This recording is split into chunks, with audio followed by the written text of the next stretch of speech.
The Bill and Melinda Gates Foundation does not need much introduction. Bill Gates is one of the wealthiest and most powerful men in the world. Let's have a look at the way Mr. Gates is presented to us all. He is the most powerful doctor in the world. He is invited to G20 meetings and all other top-level gatherings, where he is treated like a head of state.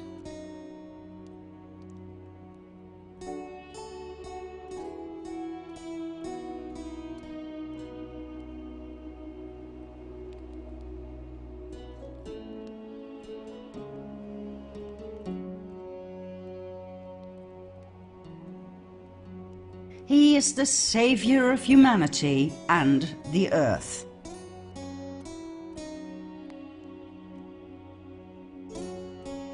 He is the embodiment of charity.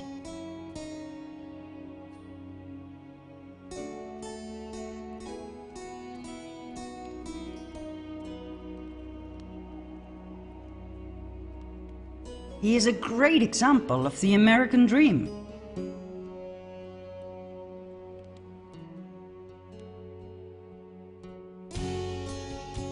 And he is a wonderful inspiration to us all.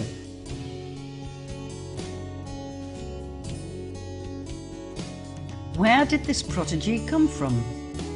Bill was born in a wealthy family, a family of influence.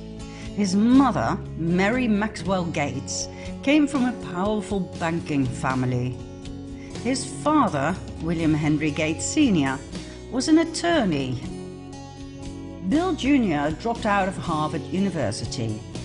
Worried about the future of her son, Mary helped Bill set up Microsoft. She used her IBM connections to set up a deal between IBM and Microsoft.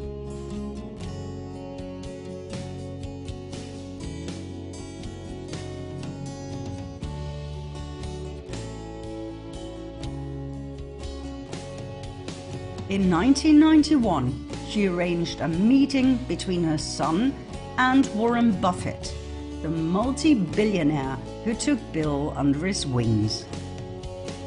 Both of Bill's parents were heavily involved in family planning and eugenics. His father served on the board of Planned Parenthood. My dad was head of Planned Parenthood, and it was very controversial to be involved with that. Bill openly and proudly talks about these things and how they were discussed over dinner. From an early age, he was spoon-fed with the ideology of eugenics. In his 30s, Warren Buffett added to this with his enthusiasm on the subject. Buffett's foundation, the Susan Thompson Buffett Foundation, is a massive financial supporter of pro-abortion activities and population control policies.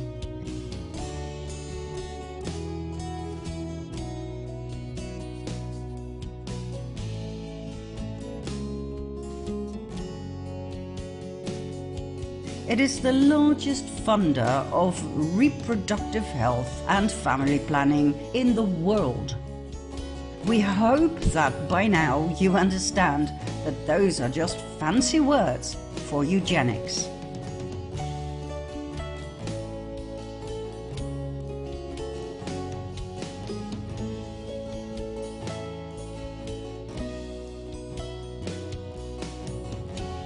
So, Bill Gates, a Rockefeller descendant, as we have shown in our COVID-19 documentary, was pushed forward with one goal in life and one goal alone, and that was not computer programming. His role in this world was determined by his bloodline. He was to become the face of population control and depopulation within the framework of Agenda 21 and 2030. Let's have a closer look at the effects of our great benefactor's actions, shall we? Between 2000 and 2017, the Bill and Melinda Gates Foundation massively enforced their new polio vaccine on the children of India. 500,000 children under the age of 5 became paralyzed.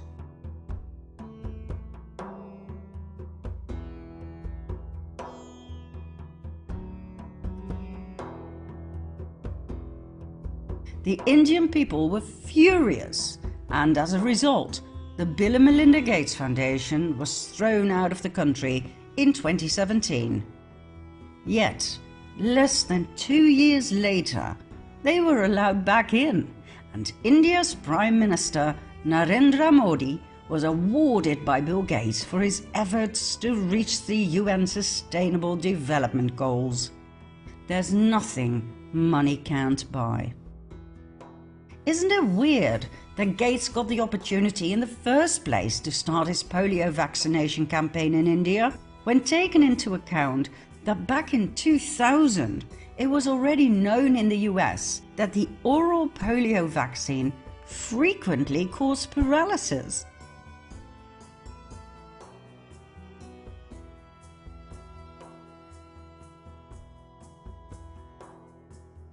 In the UK, the polio vaccination program was stopped 4 years later, in 2004, because of this proven link between the polio vaccine and paralysis.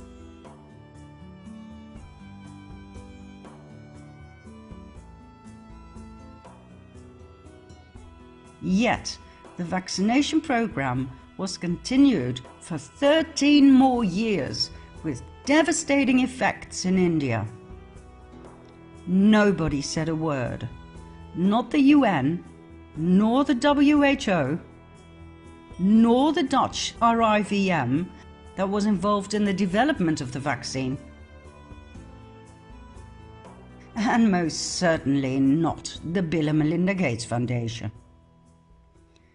Finally, in 2017, when the damage was done, the WHO reluctantly admitted that the global explosion in polio was mostly caused by the mutated polio strains used in vaccines. Let me say this in layman's terms. Once there was a nasty virus. The WHO named it the wild polio virus. It paralyzed people, so the WHO asked its minions to create a vaccine, which they did.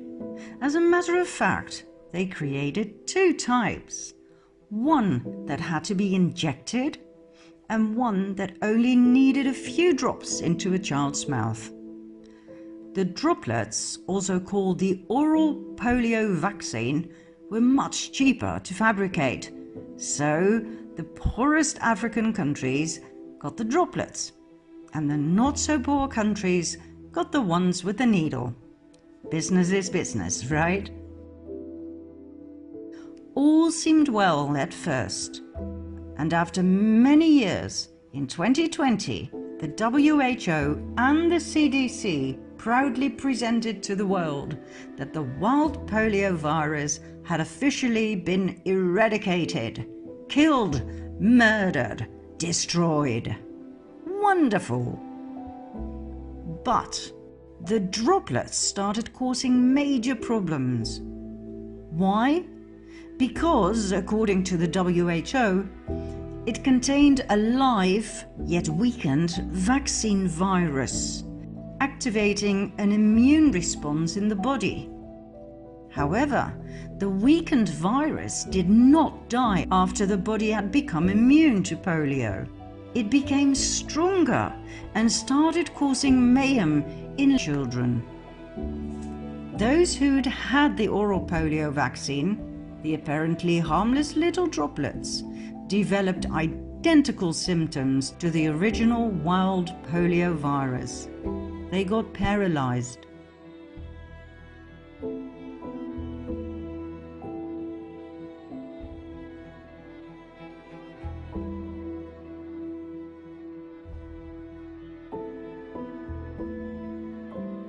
At first, the WHO denied the allegations. It stated that this could only occur very rarely.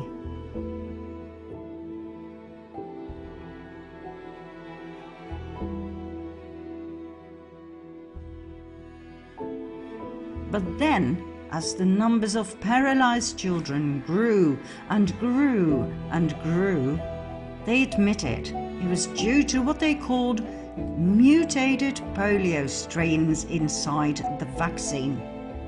They even gave it a beautiful new name, VDPV, vaccine-derived poliovirus. Wow, I'm sure those paralyzed kids are very proud to carry a disease with such a pretty name.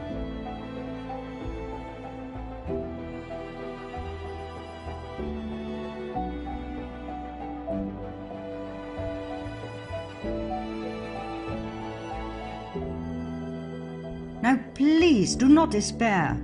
As always, the WHO has a solution to everything. As stated on their website, the solution is actually quite simple. Everybody must receive the vaccine. Let's make sure we vaccinate every child and end all polio for good.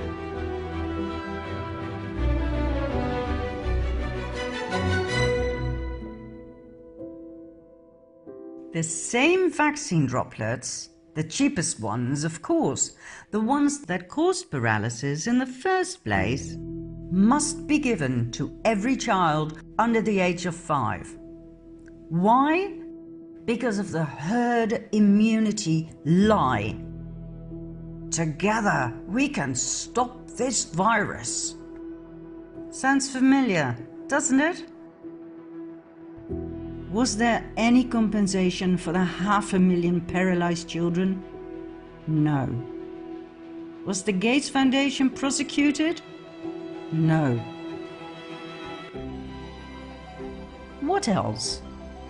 In 2002, the Gates Foundation introduced the Meningitis Vaccine Project, Men-Afri-Vac campaign, in which thousands of African children were force vaccinated. 10% of those children developed paralysis.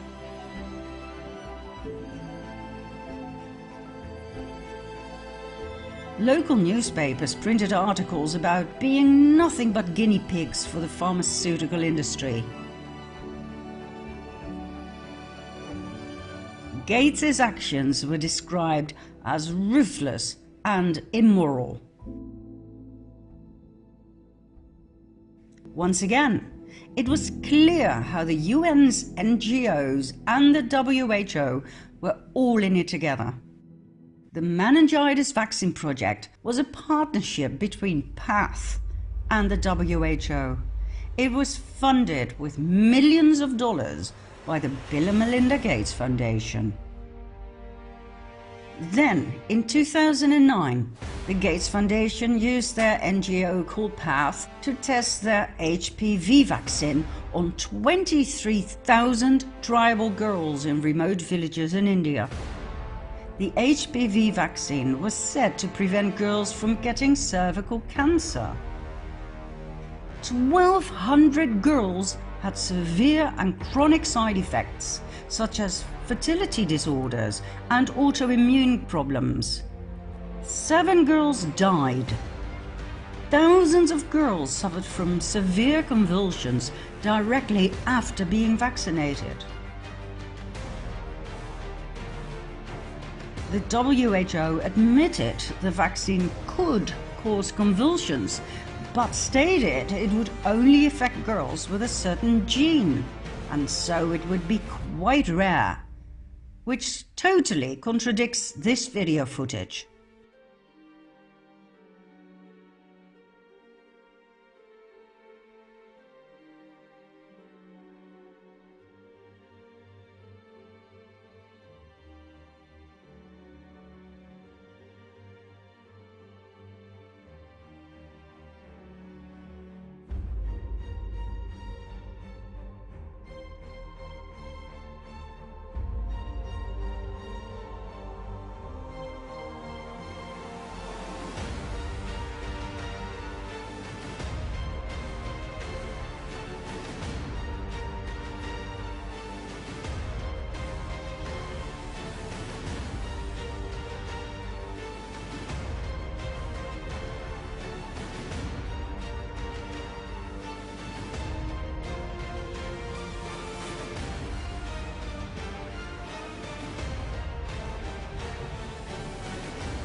I'm Ginny Blesky, and this is my daughter Mia, who's 12. On the 21st of September last year, 2016, she had the first HPV vaccination at school. The following morning she woke up and she couldn't walk on her legs, she couldn't wait there, her legs were shaky, and she had burning in either side of her spine all the way up her back. But she deteriorated by the afternoon, so we recalled the on-call doctor, who said just go straight to A&E. We took her straight to A&E and they admitted her for a few days. We've done video diaries right from the first day all the way through up until now, and basically within days, about 10 days of Mia having the vaccination, she completely lost the use of her legs. A couple of weeks after, she lost the use of her body went. So for the last 13 weeks now, she's only been able to blink and speak. She can't use any of her limbs. She's incontinent.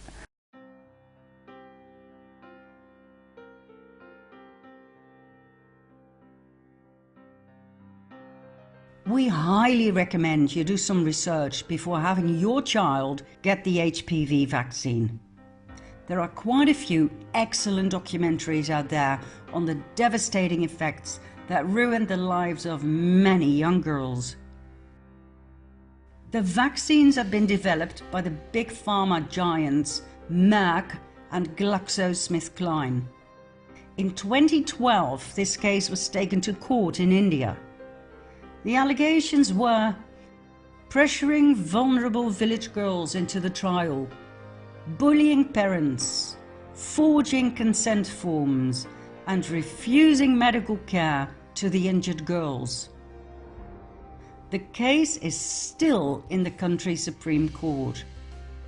We are now 9 years later and nothing has been done yet. If anyone is ever convicted in this case, it will be the researchers involved that were funded by Gates. Gates himself, his foundation, and even PATH and the WHO will, as always, come out with a clean sheet. PATH, by the way, is the NGO that is massively funded by the Bill and Melinda Gates Foundation with $3 billion. Its main focus is on family planning. That is population control, eugenics.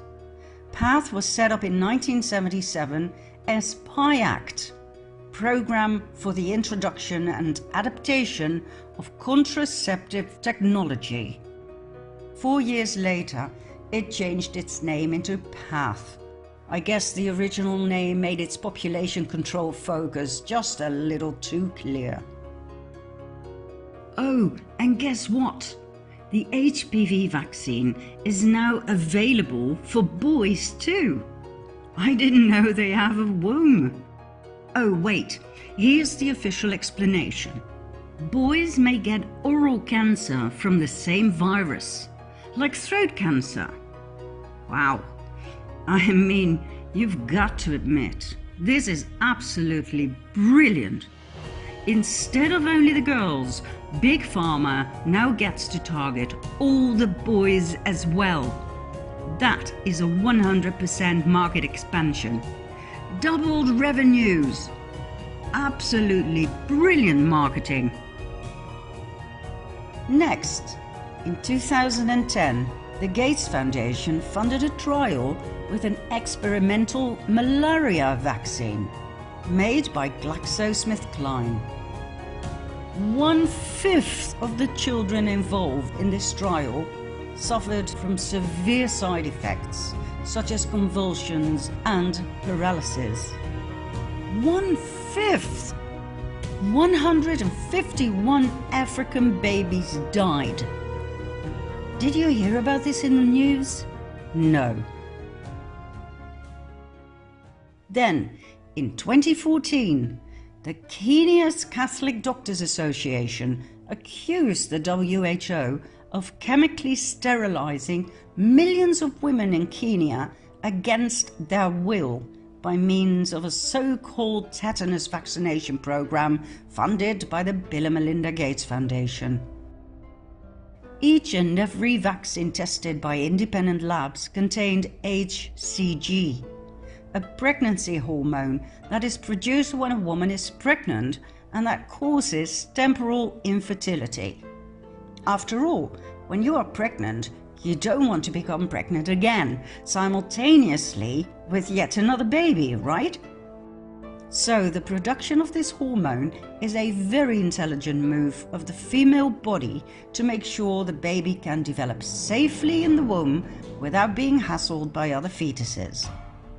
So, HCG causes temporal sterility. Why on earth was it in those tetanus vaccines? What was it doing there? Who put it in there?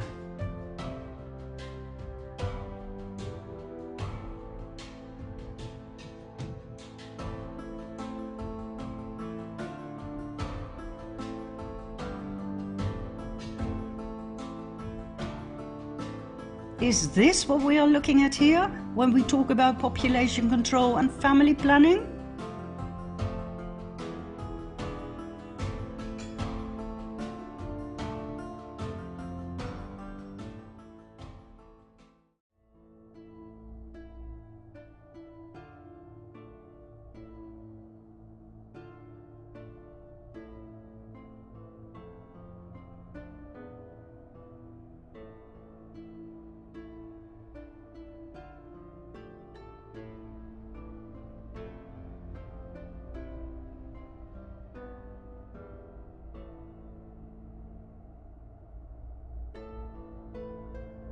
The Kenyan women who were pregnant upon getting the vaccine were told it would protect their unborn babies against tetanus. They were told they had to get 5 shots at 6 monthly intervals. Their babies never saw the light of day. They were spontaneously aborted. Interesting detail about this case is that the Kenyan government fervently denied that the vaccine had caused sterilization. President Uhuru Kenyatta must have followed the money. He does not exactly have a clean sheet. He stood trial in The Hague for crimes against humanity and was involved in several cases of bribery and corruption. A very easy partner in crime for Gates and the WHO, who have spent millions of dollars paying off corrupt governments of less developed countries to get a carte blanche for their vaccination experiments.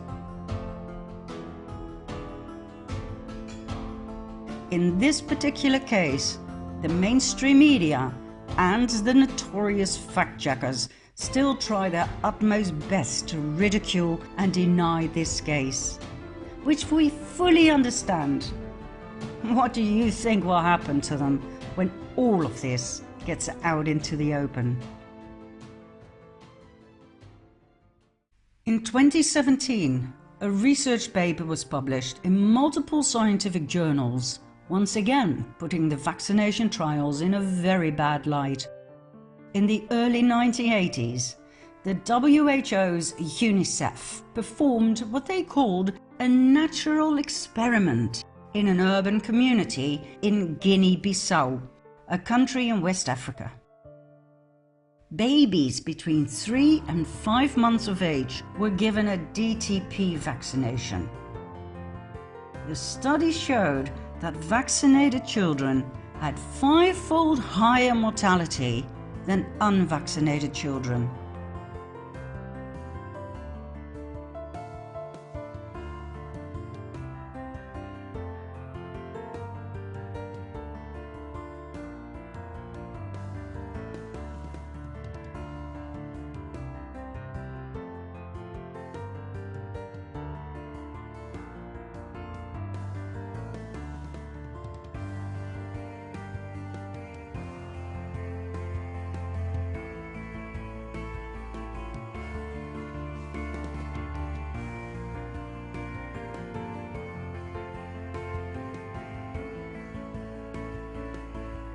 In this natural experiment, vaccinated children had 5-fold higher mortality than not yet DTP vaccinated children. Hence, DTP may be associated with a negative effect on child survival. DTP was associated with increased mortality. Shocking as this may be in and of itself, the worst was yet to come. After all of these things could have been hiccups in the startup of something safe and benign, right? Well, no. In spite of being aware of these horrid effects, UNICEF continued the DTP program in Africa. An unknown number of beautiful babies died, their parents' lives ruined, but nothing was done other than burying the data and sweeping it under the carpet. For some reason, black lives don't really seem to matter when billions of dollars are involved. Business is business, right, Mr. Gates? Okay, we could go on forever about vaccination scandals. And let's not forget the biggest scheme of all times, the COVID fraud. We highly recommend watching our 4-part documentary about this topic.